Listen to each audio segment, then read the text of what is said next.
યુવા મિત્ર ગ્રુપ આવેલા છે. આજે 7મી વખત આજે ઈ જમાડવા માટે આવેલા છે.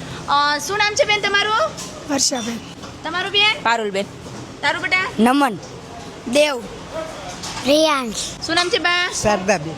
રેખાબેન. તો તમે જે 7મી વખત તમે અહીંયા જમાડવા માટે આવેલા છે એ મને સાંભળીને મને બહુ આનંદ થઈ ગયો છે, બહુ ખુશી થઈ ગઈ છે. તમે 7મી વખત આજે પ્રભુજીને જમાડવા માટે આવેલા છો. કેવું લાગે છે દર વખતે તમે સેવા અમારા પ્રભુજીને આપો છો? ખૂબ સરસ. મારા પપ્પાની 8મી પુણ્યતિથિ છે હા. અને એમાં મેં 7મી વખત અહીંયા જમણવાર કર્યું છે. સરસ. ખરેખર તો તમે લોકો ધન્યવાદને પાત્ર છો કે જે આ લોકોને સાચવો છો. તમારા ગ્રુપનું શું નામ છે પહેલા તો? મહાદેવ ગ્રુપ. મહાદેવ ગ્રુપ. વાહ ભાઈ, નામ પણ બહુ સરસ છે. ક્યાંથી આવ્યા છો ભાઈ?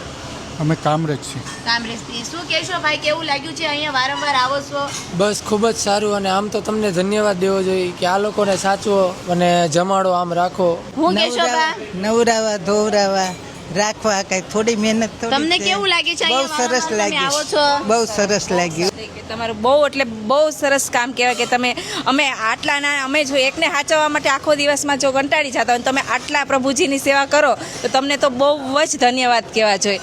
અને અમે તમારા કામમાં થોડાક સહભાગી બની એ બદલ તમને વધારે અમે ધન્યવાદ દઈએ. થેન્ક યુ સો મચ જે તમે આજે સરસ મજાના સહભાગી બન્યા છો અને પ્રભુજીને સરસ મજાના આજે ભોજન કરાવ્યું છે. હું તો એવું કહું છું કે કોઈ માણસ એવું કહેતું હોય કે મારા એકના જીવનમાં દુઃખ છે તો એને એકવાર આ જગ્યાએ વિઝિટ લેવી જોઈએ. માં ભગવતી એને હજી શક્તિ આપે. આપણે આશ્રમની શરૂઆત થઈ છે ત્યારના આપણે 7 સપોર્ટર બન્યા છે. આખો ગ્રુપ મહાદેવ ગ્રુપ તો ઘણો ખરો અમને સપોર્ટર બન્યો છે, કારણ કે જ્યારે શરૂઆતમાં અમને કાંટી પડી હતી ત્યારે મહાદેવ ગ્રુપને અમે સરસ મજાનો સપોર્ટ કર્યો હતો વાસણના ઘણી બધી વસ્તુમાં. પણ ત્યારથી અત્યાર સુધીના જે 7મી વખત આજે અમારા પ્રભુજીને જમાડવા માટે આવેલા છે.